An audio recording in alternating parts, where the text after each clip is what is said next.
अस्सलाम वालेकुम स्टूडेंट्स, क्या हाल है? अच्छा, मैंने आपके EDU 406 के हैंडआउट्स देखे और ख़ास तौर पर लेसन नंबर 6 के हवाले से आपको जो कन्फ्यूजन थी, उसके लिए मैं ये एक क्विक और हाई यील्ड एक्सप्लेनर लेकर आया हूँ।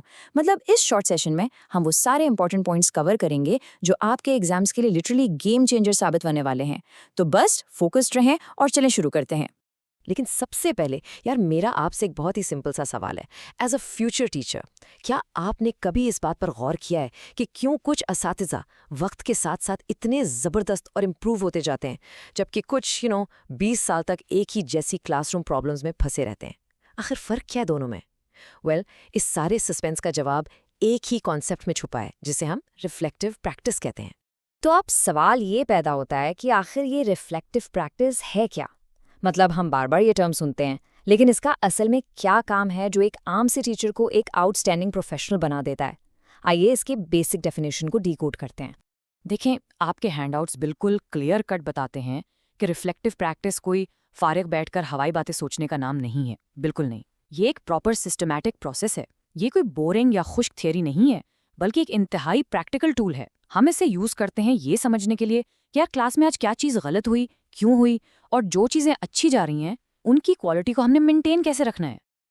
अच्छा, अब जरा एक स्टूडेंट वाले माइंडसेट से बाहर आए और थोड़ा सा अपने फ्यूचर के प्रोफेशनल एनवायरनमेंट को इमेजिन करें।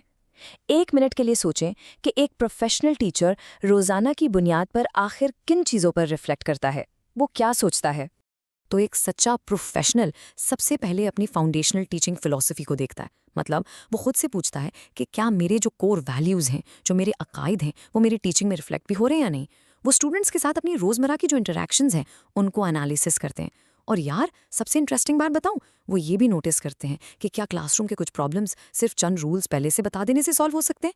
क्या आज मेरा मिजाज, मेरा रवैया बच्चों की लर्निंग के लिए इफेक्टिव था। ये छोटी छोटी चीज़ें बहुत मैटर करती हैं। अब इन सब चीज़ों का जायजा लेने के लिए हमारे पास एक अल्टीमेट टूल है, एक किस्म का डायग्नोस्टिक वेपन कह लें आप उसे, जिसे हम कहते हैं सोक्रेटिक क्वेश्चनिंग मेथड। ये किसी भी एजुकेटर के लिए लिटरली एक ज़बरदस्त हथियार है। और इस पॉइंट को ना अपने एग्जाम्स के लिए पक्का जहन नशीन कर लें। सोक्रेटिक मेथड का असल मकसद कभी भी सिर्फ एक रटा रटाया जवाब निकालना नहीं होता। इसका मेन गोल है मुख्तलिफ आइडियाज़ के दरमियान जो कनेक्शंस हैं, जो उनका बाहमी ताल्लुक है, उसको समझना।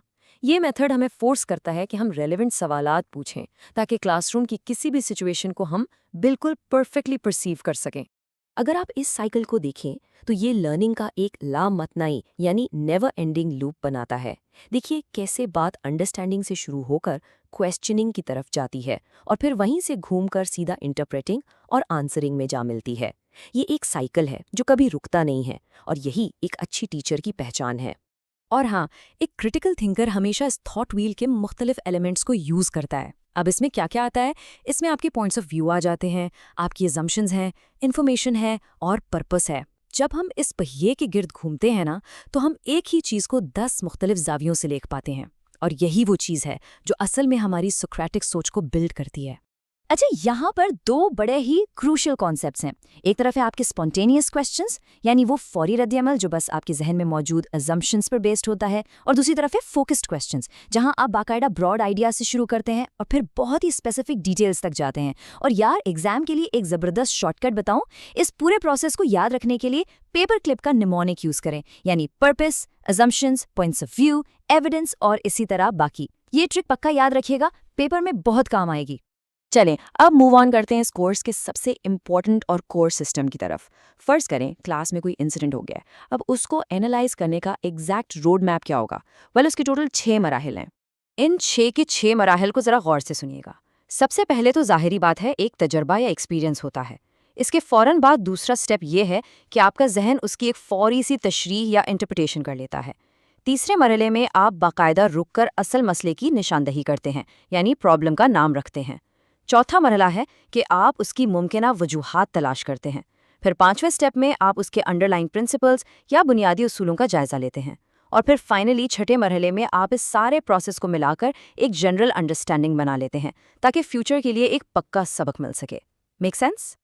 अब हम आते हैं इस सब के अल्टीमेट गोल की तरफ।